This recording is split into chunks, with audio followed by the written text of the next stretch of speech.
O ensinamento de Cristo, parte 2. Havemos de ser semelhante a Jesus, se deveras o desejamos ser. Nossa vida pode semelhar-se à dele e nossos atos estarem em harmonia com a lei de Deus. O Espírito de Deus imprimindo em essa lei em nosso coração faz com que tenhamos prazer em fazer a vontade de Deus. Deus está mais pronto a dar-nos o seu Espírito do que Pai terrestre a dar boas dádivas a seus filhos. Sua promessa reza assim: pedi e dar-se-vos-á. Todos os que tiverem sede e fome de justiça hão de ser fartos. Bem-aventurados misericórdia. Ser misericordioso é tratar outros melhor do que merecem. Assim Deus nos tratou. Ele tem prazer em usar de misericórdia. É benigno ainda com os ingratos e maus. Por isso, nos ensina a tratar assim os nossos semelhantes. Sede um para com os outros benignos, misericordiosos, perdoando-vos uns aos outros, como também Deus vos perdoou em Cristo. Bem-aventurados, limpos de coração, Deus tem mais em conta o que realmente somos do que aquilo que dizemos ser. Não se lhe dá de como parecemos exteriormente. O que deseja é que sejamos puros de coração. Então, todas as nossas palavras e todos os nossos atos serão justos. Davi orava: cria em mim, ó Deus, um coração puro. Sejam agradáveis as palavras da minha boca e a meditação do meu coração perante a tua face. Senhor, rocha minha e libertador meu. Bem-aventurados pacificadores. Aquele que tiver o espírito manso e amoroso de Cristo será na realidade pacificador.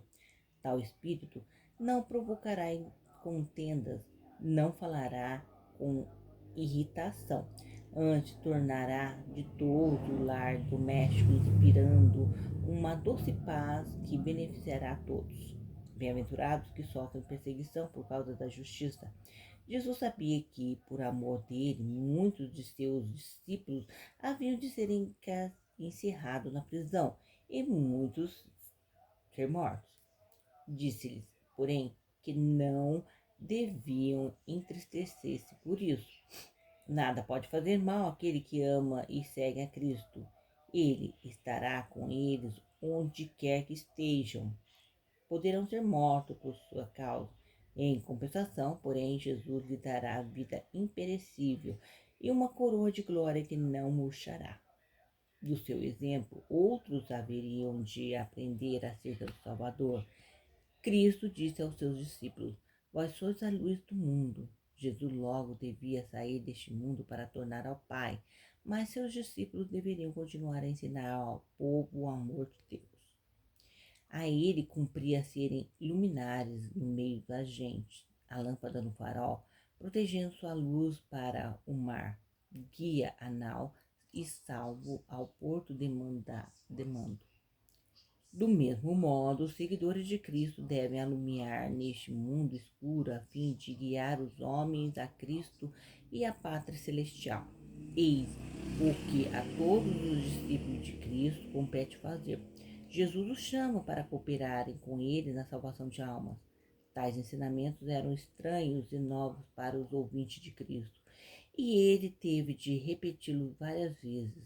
Uma vez, um doutor da lei lhe dirigiu a seguinte pergunta: Mestre, que farei para herdar a vida eterna? Jesus lhe respondeu: que está escrito na lei? Como lês? E respondendo ele, disse: amarás ao Senhor teu Deus de todo o teu coração e de toda a tua alma e de todas as tuas forças e de todo o teu entendimento, e ao teu próximo como a ti mesmo. E disse-lhe Jesus: respondeste bem, faze isso e viverá. O doutor não havia feito isso, sabia que não tinha aos outros o amor que tinha a si mesmo. Em vez de arrepender-se, porém, buscou uma escusa para seu egoísmo. Querendo justificar-se a si mesmo, Jesus disse: e quem é o meu próximo? Os sacerdotes e rabinos muitas vezes disputavam acerca desse assunto. Não consideravam seus semelhantes a gente pobre, nem mostravam bondade para com eles. Cristo não se meteu a discutir razões mas respondeu à pergunta do doutor com a narração de um fato acontecido não havia muito tempo.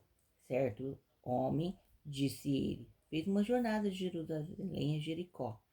O caminho era ladeirento e pedregoso e conduzia através de uma região deserta e agreste. Em meio da viagem, foi assaltado por ladrões e despojado de tudo quanto levava, sendo ferido e deixado na estrada por morto.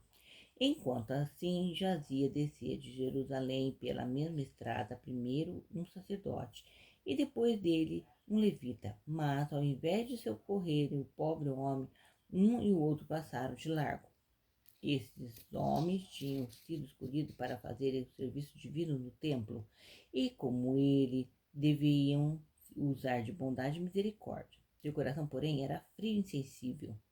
Algum tempo depois passou um samaritano. Este era um povo desprezado e odiado dos judeus.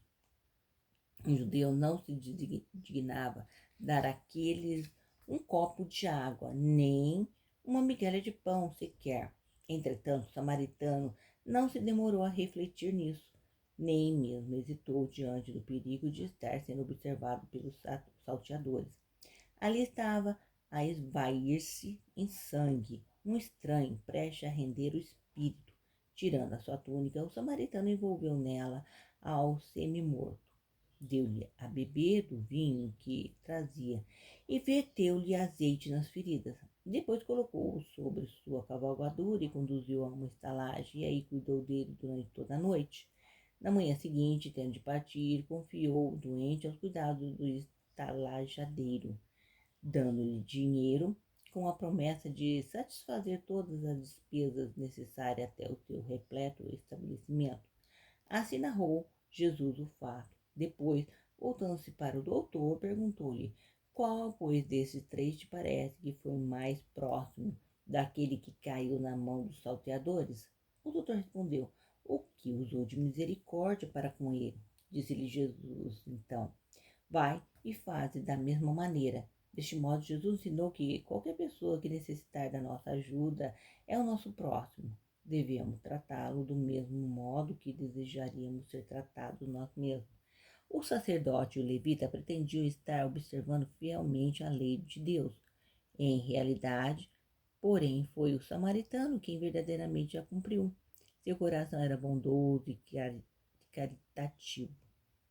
Tendo cuidado do ferido, revelou com isso amar a Deus e ao homem, pois a Deus agrada que façamos bem uns aos outros. Nosso amor a Deus só podemos manifestar sendo bondosos com aqueles que nos rodeiam.